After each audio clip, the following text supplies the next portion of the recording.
Top 30 new open world games of 2026, bro. Let's get into it, man. While I eat my food, man. Let's get into it, man. Open world games are massive, not just in Facts. scope, but just as a thing. Like, for the most part, a lot of the time we just expect games to be open world now. No, that's and there's facts. some really big ones. Yo, I ain't gonna lie to you, bro. I'm not gonna lie to you, bro. We do expect games to be open world, bro. There's a lot of things we do not want no more, bro. Like the gaming community, bro, no longer wants linear games. We kind of sort of settle for like a sandbox. You feel me? But if it's good, but 9 out of 10, we want open world. We want open world. Out this year. Some will be great, some won't, but we can tell you which ones we're going to be talking about. Hi, folks, it's Falcon, and today on Game Ranks, the top 30 new open world games of 2026. Starting I'll off get mad with for number that, too. 30, it's Forza Horizon 6. The next entry in the always excellent Forza Horizon series is coming earlier than expected, May 18th, just a few short wanna play months that. away. For such a stacked year. People have not noticed. I have not played a racing game on my stream yet. I have not played a single racing game yet. I'm playing that when it drops.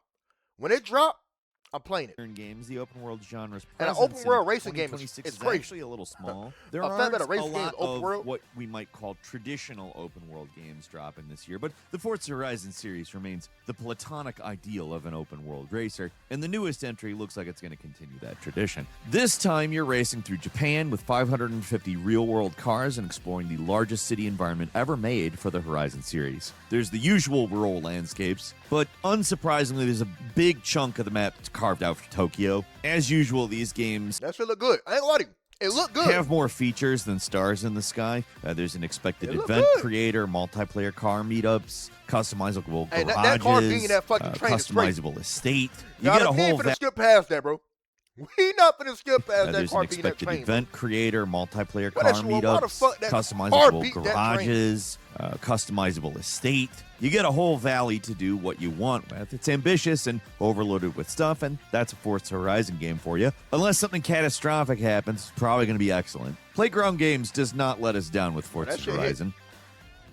And number 29 is Fable. Two open world games from You one just said developer is Fable. kind of wild. Chat, the developers of this game are also dropping a new Fable game this fall. You just said Fable. Number 29, Fable. Forza has a firm release date, but Fable does not. It is expected to launch sometime this year, but it's also possible that it'll get pushed back to 2027. I'm crossing my fingers. Damn. It may get pushed back to 2027. If it get pushed back to 2027, it's 100% because the people on the internet are saying that the NPCs look terrible. Everybody in the game looks terrible. I'm not going to... They just announced fall. Yeah, they announced fall before everybody drilled their ass about how their NPC look. How they shit look terrible. So for them to change how every NPC looks to make them look better, they're going to push it back. They're going to push it back. It may drop in 2027. Early 2027. I never played a Fable game. I wanted to drop in fall. I never played it. That it is this year. We'll see. The old Lionhead Fable games were never quite never as played one. impressive as what Peter Molyneux dreamed up in his head while talking They to look the press. They were good games, though. None of them were really full open world games, but this new entry looks like it's taking the reactive choice-driven world of those games and making it open world. You can still romance any NPC. You can become a landlord by buying up all the property, but that's all No. becoming much more No, but they're not saying the game looks bad. They're not saying the game look bad. They're saying that the MCP look ugly. The game was good. I guess people are complaining about like the NPCs aren't hot. They're like, yo, the NPCs aren't hot and sexy. So they trying to like, they're clowning it on the fucking internet. complex and robust. No, They the game are was- the game was nixing fire. the good and evil system and replacing it with something more nuanced. It was fun to run around with like devil horns, like being a literal evil guy. But with the choices actually You just matter, I punt a suppose. cat. Whatever. Number 28, This Chronicles We Medieval, the upcoming Mountain Blade competition, talks a big game. Let's see if developer Raw Power Games, a new developer, will You get to impregnate the whole town is crazy. And why are you looking forward to that? Why are you looking forward to that? Huh? That's crazy. Chronicles Medieval PC.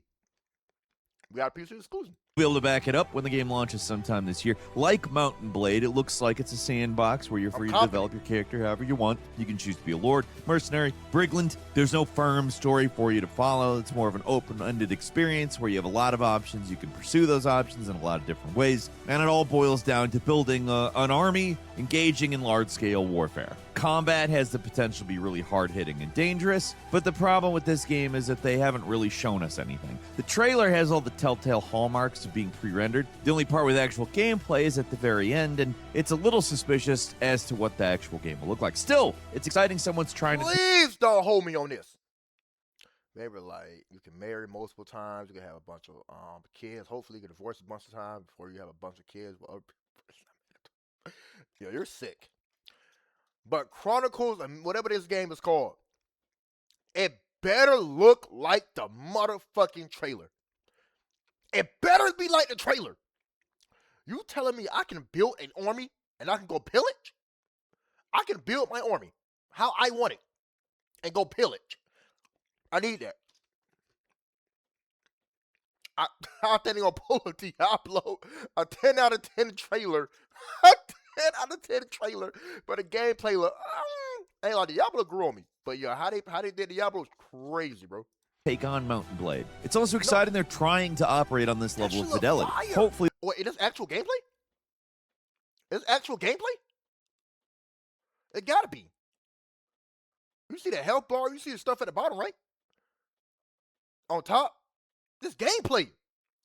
Yes, we the game good. proves worthy of the attention it's getting when it comes I'm out scared, later this dog. year. Also, just hopefully it comes out later this I ain't year. trying to scare you. And number 27 is Alcahest. There's a growing movement against the sort of classic bloat that open world games have. So a lot more of these open world games we're seeing announced are more focused experiences. You never really know what that actually means, but a game has the open world tag. It is called Alcahest. It does seem to take place in large environments, so open world is probably at least partially a correct descriptor for it. That's a lot going on in that trailer. Why you getting dragged by a rope in your man's? But Your for a man's list like getting this, in. sometimes all we can really do is guess if a game actually fits or not. Like, do you consider Open Zone open world? I don't know. It looks What's like unique Oblivion. about Alcahest is that instead of the usual magic, you're relying on alchemy. There's going to be a robust potion I'm playing crafting it. system Look. to go along with all the For vets singing along, I'm playing this game. hacking and slashing. playing It's it, got bro. more of a low fantasy vibe than you usually see in games like this, I'm and that's playing it, pretty bro. I'm intriguing. confident. The game's trailer also does look impressive. It's another game with no firm release date, though, but at least the expectation is it comes this year. Number Top of 26. that. To Solar Punk, the survival crafting genre is obviously huge. There's so many of these things coming out on a near daily basis, they do start to run together. Unless it has an obvious hook that makes it stand out, a game needs to be really good to carve out a place in this oversaturated genre. Solar Punk mostly sticks to what works with these games. What makes it special never is played it a game seems like to be this. just really, really well I've never played a game like this.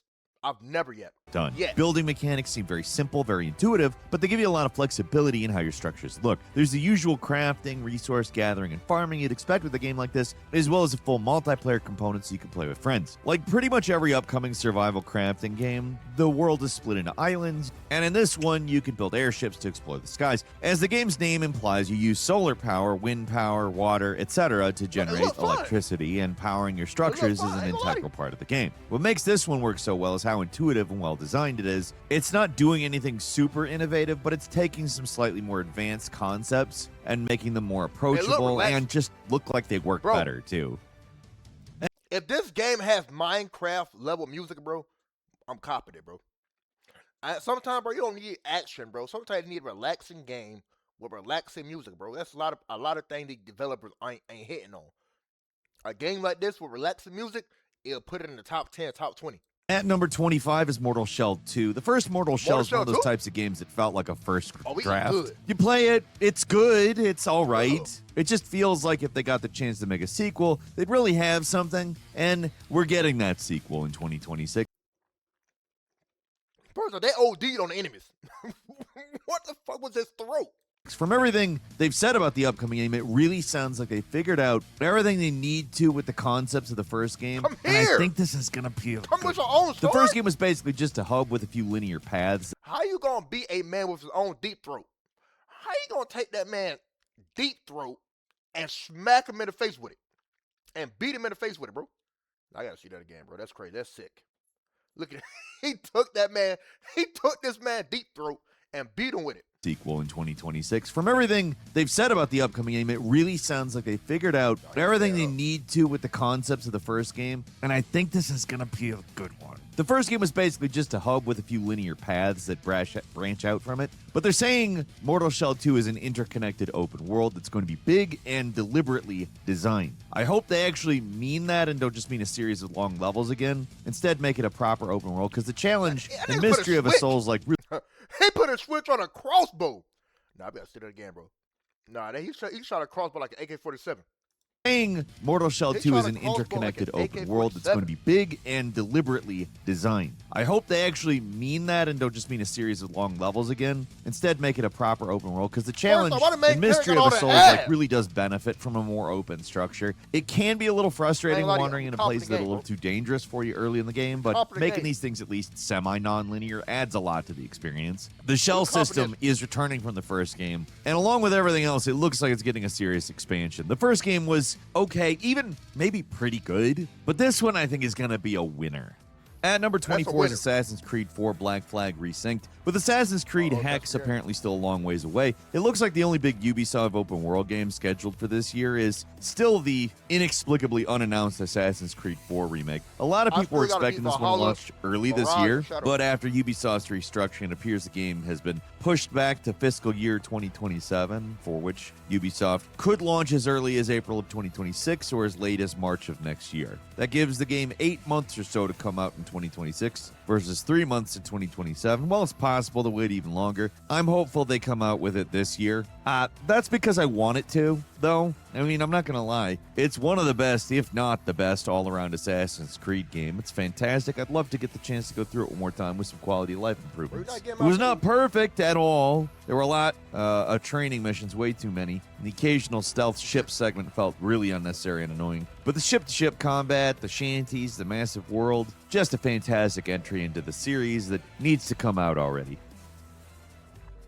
At number 23 is Subnautica 2. Being a number 1 as the most wish-listed game on Steam is probably kind of like a curse. Yeah, Silksong came out all right. Better than all right, actually, but that's, I'd say, the exception, not the rule. Otherwise, you have stuff like The Day Before. Now, I'm not saying Subnautica 2 is going to end up like The Day Before. It's pretty unlikely, actually. But according to the developer, it wasn't in a good enough state for early access release, and the series' original creators cut out, and everybody's suing each other. Who knows what really will become of Subnautica 2? Hopefully, it manages to launch and persevere despite everything, because at the end of the day, we do all want more Subnautica. The original is one of the all-time great survival games, has a fascinating world to explore. It was the usual survival stuff, but the first game felt more like an open world with survival elements versus a survival game with a world you can explore. Hopefully the sequel keeps that key aspect intact, and the carefully crafted world that makes these games so satisfying to explore is what persists. There's, of course, real potential to exceed the first Subnautica. It's just an open question if the developer Unknown Worlds is capable of it anymore.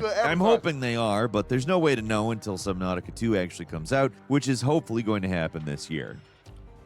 And number 22 is Chrono Odyssey. Technically, the game's already out. It's not expected to launch in the West until sometime Q4 this year, though. This one's highly anticipated, but at least in its current form, it's getting some pretty mixed reviews. So why is it on this list? Well, the developers are planning a major overhaul when the game launches internationally, which is probably, I mean, if it's going to get a shot in the arm that it needs, the point at which it will. It's an MMORPG with a huge seamless open world and action game-inspired combat. At least in its current form, it's getting some pretty mixed reviews. So why is it on this list? Well, the developers are planning a major overhaul when the game launches internationally, which is probably, I mean, if it's going to get a shot in the arm that it needs, the point at which it will. It's an MMORPG with a huge seamless open world and action game-inspired combat. Should be a slam dunk, but as usual with these sort of games, it's a big caveat. The monetization, it's always going to be a thing. With games like this, there's always a chance they can turn stuff around, but also there's that. Oh, that's tough. And number 21 is Light No Fire. Hello Games' Oh, that long was anticipated follow-up to the No Man's Sky takes the procedurally generated planets of that game and uses the technology to make one massive Earth-sized planet that you can explore with friends. The expectation Dragon? here I'm gonna lie to you, that's crazy. I'm gonna say this again. I'm gonna keep saying it, bro. 2026 will be the greatest year of video games, bro. If all these games actually drop in 2026, and keep in mind, this is only open world games. You feel me? That doesn't cover every game dropping in 2026. This is just open world. There's a small segment, a small genre. You feel me? Bro, 2026 through 2026, well, if all these drop in 2026, 2026 is going to be the greatest year for gaming. Greatest year for gaming. Even if a lot of these games get delayed till 2027, I'm still counting them as 2026 games. Because you was originally supposed to have dropped in 2026, but you got delayed. Feel me? 2026 is the greatest year of gaming, bro. Undoubtedly. is that the game will follow the same model as the first game. Relatively bare bones release followed by years of completely free support. Don't know. I wouldn't complain if it I'll came play out this and shit it too, had 'cause that's a bunch tough. of features. But I've at least never with played a Hello game I can Games, ride a you can at dragon. least expect they'll be in it for the long haul. I've There's never, going to bro. be building, dragon flying, and apparently NPC settlements and dungeons and stuff to explore. The game looks really big in scale, and while it's unclear whether, you're actually doing anything, I do have high hopes, especially after how much No Man's Sky turned it around. No firm release date, but expectation appears to be that it'll be sometime fall 2026, maybe early Everything's dropping in fall 2027. 2026. And number 20 is Outbound. Take Raft and slap it on the top of a VW bus. You've essentially got Outbound, another open world survival crafting game. This one's got a lot of clever mechanics and charm to spare. Looks like one of those games that's just satisfying to spend time in. Planting vegetables, taking care of pets, building static structures, or simply slapping stuff on top of your That's a car good-ass to horror game. instantly pack and They unpack would've the thrown some base as you horror drive element in around this the shit. That world. shit probably Lots of hit. options. Looks fresh. Looks well made. I think probably going to be cool.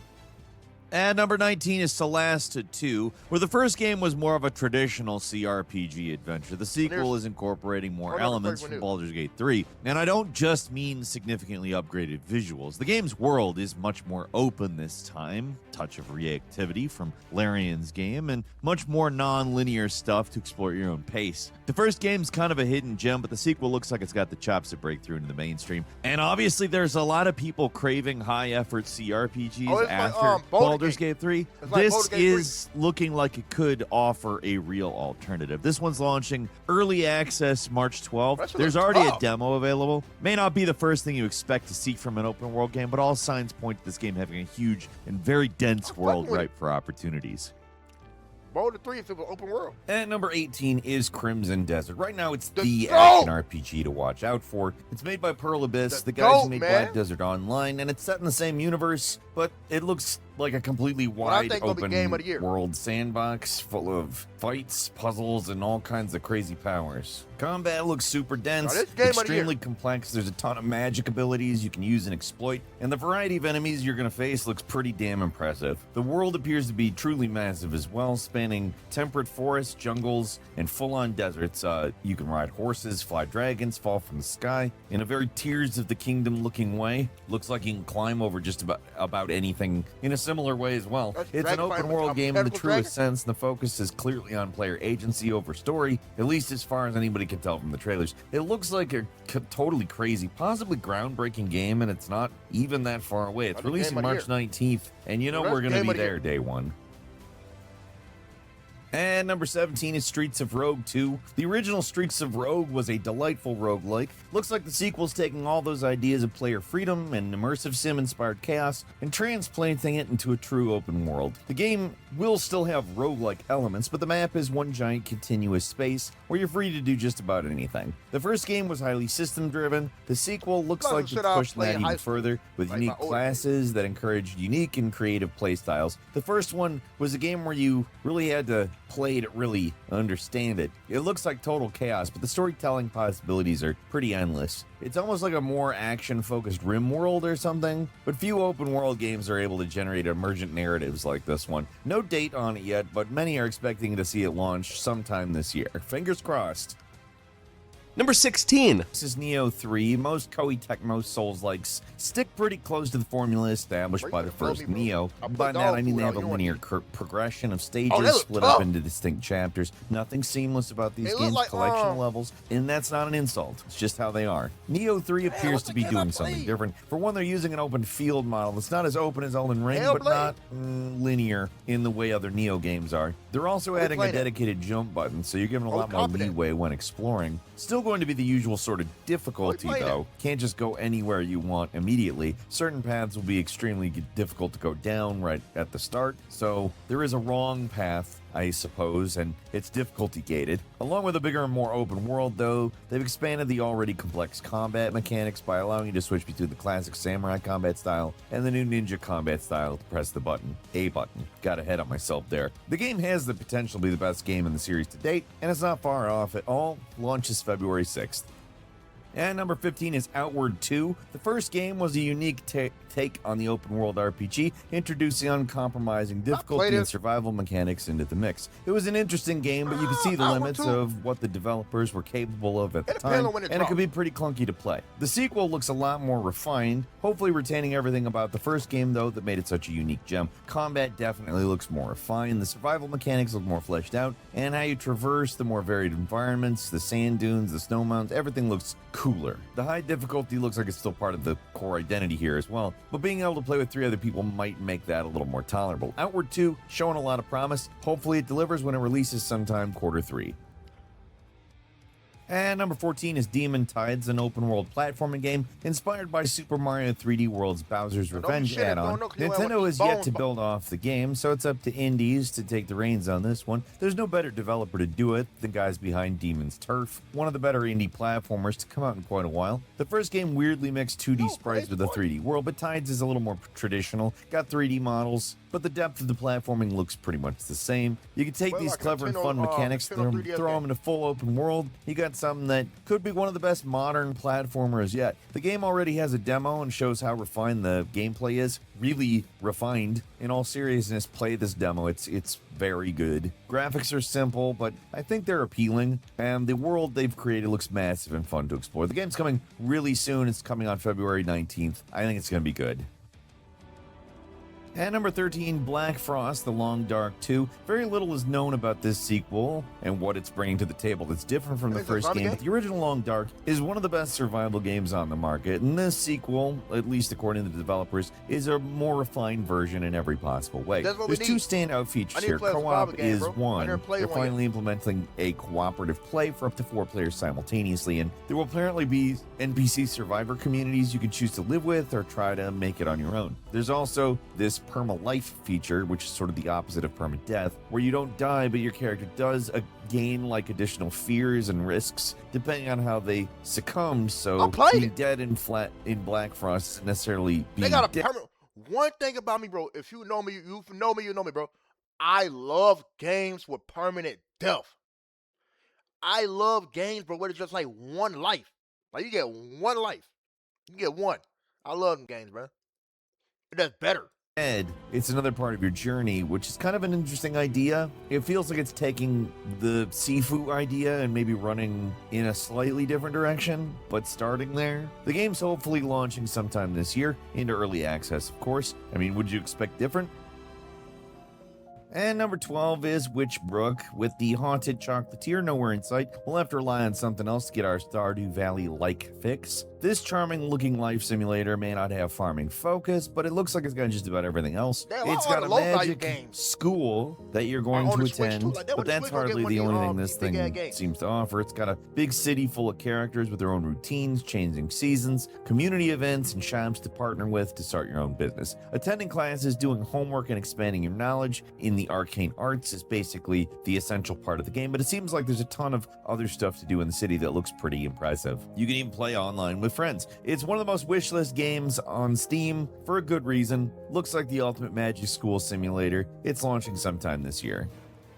And number 11 is Monster Hunter Stories 3 Twisted Reflection. Couldn't describe any other game in this Monster Hunter gotta play the spin-off last series Monster Hunter as game open world, but apparently the I third wanna play the entry last is going to drop. be bigger and more Wild. ambitious I'm just in playing that on the more direction. monsters This again, bro. upcoming game, I want which more launches monsters, March you feel 12th, me? features more open areas But that not are like also in that, highly bro. I wanna, like, vertical I wanna and lock in it. detailed that you can seamlessly explore using various monsters that climb walls, swim through water, and fly through air. It's otherwise still mostly a traditional RPG, which is fun, but the freedom you're allowed to explore is pretty unique. Overall, looks like a pretty big step up from the last one. Does look a little more mature than the kid-focused first two games. Mechanically appears to be more complex and interesting. I think that this is otherwise a pretty fun shit looks RPG tough. series, so I'm excited to see where it goes.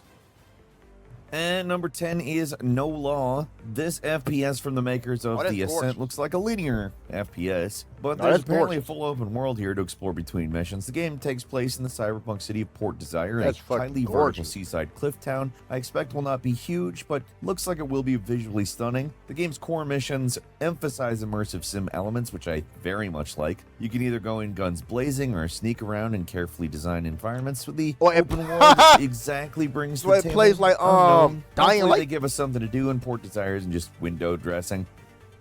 So like And Dying Run Light is meets Railborn, Cyberpunk. where Outbound lets you build a base on a car. Railborn has you build a base on a train. And you can really go nuts with it too. It looks like a massive world is connected by a massive railroad with branching paths and their own environmental hazards on each of them, which you have to overcome like snow and alien creatures. There is a goal. It's not just pure sandbox. You can uncover the secrets of the world and eventually escape at the end of the tracks. The goal isn't necessary for one of these kinds of games, but I do appreciate the idea of giving you something concrete to work towards. In terms of survival mechanics, there's heavy emphasis on power distribution when building your train. It's not as easy as slapping an engine on the front and dumping Oh, we coal copy this. resources in there. You need to manage Oh, we power copy that. systems, direct Oh, we resource playing that. flow, and we capture playing and it. distribute water. As I love games the like game that. claims. This is one survival game I think to watch out for. No release date yet, but looks like this year.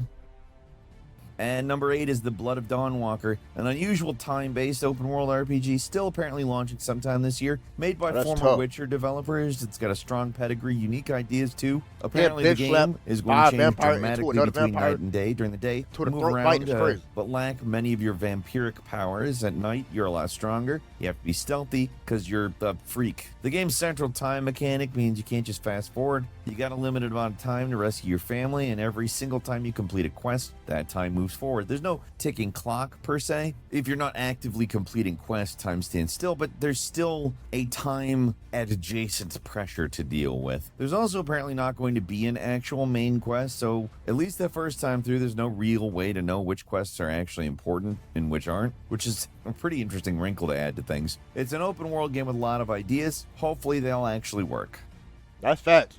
I ain't allowed And playing it. I number never 7 is played a Lego vampire Batman game. Legacy of the Dark Knight. At first, it looks like it's another copy and paste Lego game, but the more we've seen of Legacy of the Dark Knight, the more excited we are. It's not just a brainless button masher. It's basically a kid-friendly Batman gonna successor to forever Arkham. carry It's DC, got bro. full-on In video Arkham-style games, Predator stealth, movies, Arkham-inspired TV combat, shows. a huge open world that can be explored using the Batmobile. It's all, like I said, more kid-friendly and less technically demanding than the Arkham trilogy, but getting anything like those games, it feels like a big deal at this point, especially with a Lego game. These games have been mechanically stagnant for years, so seeing them make a bold change with the usual formula, I like it. That and the game just looks really fun. It has the hilarious concept of trying to make a single story out of every Batman everything. So it's got Matt Reeves Batman and Danny DeVito Penguin and Dark Knight Rises Bane, and they're all in one place. And Yeah, it's crazy.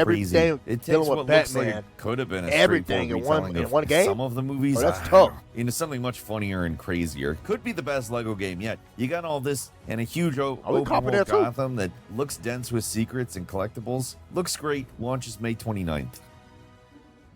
And number 6 is Hella. In this I was easygoing open I was gonna cop it, bro, until it said May 29th. You don't drop it in May. Wait. Oh, now I lied. Crimson Desert's dropping March 19th. Yeah, you don't drop nowhere when like you stay clear of Crimson Desert, bro. Nobody drop it in March, bro. Don't even drop it in May. Don't drop it in March for May, bro. May not even you may not even be safe in April, bro. Don't do it, bro. Unless you got like a hardcore fan base, don't drop, bro. If you don't got a hardcore fan base, bro. Please don't, bro. Please don't, bro. Crimson Desert's not playing, bro. world game. You play as a mouse on a mission. I'm playing You've this been too, sent out to find ingredients for a witch. And at the craft game, special you potions still with so Litter- they don't I'm die. still with- You do that still by with, solving puzzles Little- and exploring this huge Scandinavian-inspired landscape. And to be honest, I have no idea what you're actually supposed to be doing. It is charmingly weird, though. It's got 4-player co-op and a pretty cool-looking world, so I think there's potential for That fun moose here. is crazy. In the little animals doing you copying things this, bro? genre, this one looks higher effort than we usually see, and the That's world fact. itself looks detailed and expansive. If you want something that's not quite as stressful as your usual open world game, Halo might be Oh, yeah, we worth confident, bro. checking out sometime All the later stress the this rest of year. the game's gonna put me through. And number We need 5, to it's do a little- Windrose. This upcoming pirate survival crafting game has all the usual base building they- and creature are chopping they you'd finally expect, gonna get a but it pirate looks like game there's right? a lot more going on. There's dungeons full of treasure, strange I mean this when I say this, bro. I don't think there's one pirate game that's ever been done right. Correct me if I'm wrong. I don't think there's one pirate game that has ever been done right. monsters to Ever. fight and bosses that take on either the high seas or in their hideouts. The open world is procedurally generated, but even the amount of specific content kind of makes me think some of this stuff is partially handcrafted in a way that it's going to keep things fresh. It's speculation on my part, but I think it looks like it might looks be tough. Valheim with a mix No, I ain't of lying, pre-made it dungeons looked and tough. randomly generated terrain. I don't know. Whatever it does end up being, the world does need more good pirate games, and this one's definitely got potential. No, it looked good. And number 4 is the It looked great. Enshrouded 1.0 release. One of the better open world survival games lately will be coming out of early access this year, specifically in the fall. Now, what makes this game so special outside of the usual survival crafting stuff is its huge world. It's one of the best, most mechanically satisfying survival games on the market right now, and They ain't each gonna spell update Draco just meter like makes that? it better. I expect good things from the 1.0 release. The game has one of the best building systems in a survival game, and it manages to be easy to use and have a lot of depth at the same time. The combat pretty responsive too. For me, it's an excellent open world that makes this game great, and I look forward to the game coming out later this year. Moving on to number 3, it's Rooted, a survival crafting game for the road. What makes Rooted stand out is it's one of the few non-fantasy titles on the list. There's actual shooting with enemies and everything that appears smarter and more dangerous than the average brainless NPC, including tents, killer be killed shootouts, and some other new mechanics like a salvaging system dragon. where you have to actually examine old world objects in order to learn about them, etc., etc. The game looks dense, realistic, it's got deep woods, overgrown downtown locations. There seems to be a story which can apparently trigger major events that change the nature of the world, and the usual cooperative play as well. It's another game that could be a long way off, but there's speculation it's releasing this year. And number 2 is Pedal Runner. Just about wrapping this up with a very different sort of open world game. Pedal Runner is clearly inspired by Game Boy games with its almost monochromatic color scheme and chunky pixels, but the game is decidedly modern in terms of design. You got a full city to explore with a motorcycle and tons of side activities and collectibles to discover along the way. There's mini games all over the place and charming characters to meet. The world itself is just begging to be explored with retro Like Pokemon. future stuff combined with chill surf town vibes. It looks like a pretty cozy way to waste a few hours. There's also a Pokemon-style creature collector mechanic, so they'll probably get sued by Nintendo. No, they're Oh shit! Ain't no- that motherfucker says it's a Pokemon capture style, so they'll probably get sued by Nintendo. Nah, bro, he didn't say that, bro. Nah, he didn't say that, bro. It's like a pretty cozy way to waste a few hours. There's also a Pokemon-style creature collector mechanic, so they'll probably get sued by Nintendo, knowing their patents. But also that's stupid, and it seems like Nintendo doesn't really have the power to do what they want to do with that. So yeah, look at Yeah, I ain't gonna lie to you, bro. Nintendo, you can't be the only You can't be the only game that capture monsters, bro. You can't, bro. You can't be the only game that capture monsters. You can't be the only game that God glides with monsters, bro. You can't be the only game that does. You feel me? You know what I'm saying, bro? You're not even the first. You feel me? And then Nintendo will sue a game. It will sue a game that turn around and take whatever mechanic that game has, whatever original mechanic that game has that it just sued, it'll take that shit. Because they sued Power World just to play like Power World. But worse. Worse. What? How are you a $1 billion company, bro? And that small little company, I don't consider that to be even a company. That small rat team is still outdoing you. How? Bro, Power is infinitely better than Pokemon, bro. I ain't gonna lie to you, bro.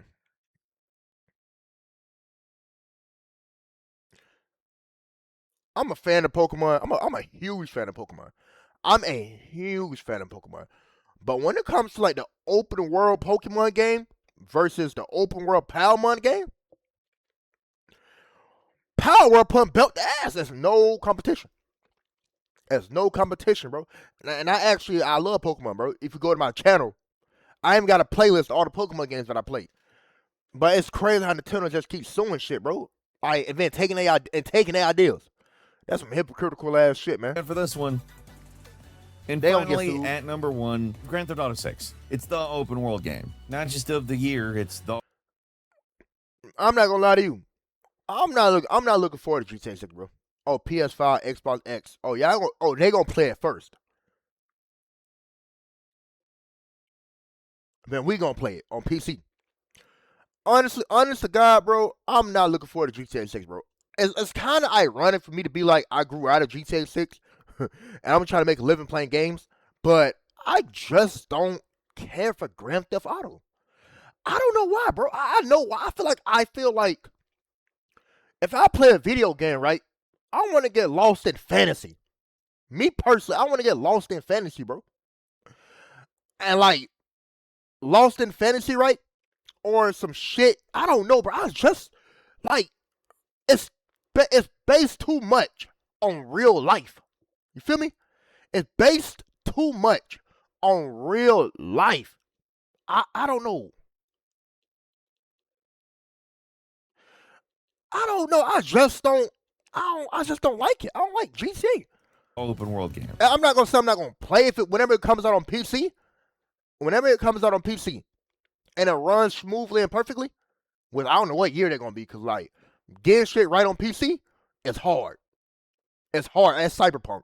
It's hard, but whenever that shit drop on PC, I'm gonna hop on it. But I would have to have nothing else to play. I would have to have nothing else to play, bro. Right now, at time of writing, we don't know a lot. We know you're in a fake Florida. It's in Oh, Vice you're in a City, fake and Florida, there's it's the crazy. usual incredible Rockstar attention to detail. Like, that's pretty much It what we looked know. good. There are some specifics It looked in crazy. terms of characters and But it's some just other too stuff, much but, like, in real life. basically, it's Grand Theft Auto with those specific conditions. Man, it's like a the fake brief Florida. glimpses of the game we've got are crazy impressive, and I don't know about you, but it's just been too long since we've had a good open world crime game. I just want to drive cars and shoot guns in a realistic-ish environment. Yeah, that's This fact, game's but a finally game- giving that to me after years of That's another thing. I get driving around shooting cars, right? But this game looks so fucking realistic, right? It's getting to the point where GTA is getting so realistic, right? But it low key look like you shooting real people. Like you know what I'm saying? Like, I hope the graphics when it comes to the people don't get more realistic than this, bro. Cause I'm telling you, bro, it's a lot of weird motherfuckers out there in the world, bro, who will take this as a sign from God, bro, to go crazy in real life, to do GTA in real life, bro. I just hope that the NPC designs don't look and don't improve. I hope that shit say stat in there, bro. disappointments. Everything else just icing on But the it cake. looked perfect. Seems It like looked good. November 19th is the release date, but Rockstar has never been November afraid to 19th? delay things if they don't think it's absolutely perfect. So, hey, could end up 2027. You never know. I'm I mad I really got a hope they PC stick one out. this 2026 here, because frankly, I'm getting tired of waiting for it. Well, that's what I got for you. Leave us a comment. Let us know what you think. If you like this video, click like. If you're not subscribed, now's a great time to do so. We upload brand new videos every day of the week. Best way to see them first is, of course, Yeah, he ran through that shit so fast. I ain't gonna lie, he didn't want to do this video. He didn't want to do that video, bro. He ran through the outro like 30 seconds. Whatever, Falcon now. I think that's Falcon. He didn't want to do that shit, bro. He didn't want to do that, bro. But I ain't gonna lie to you, bro.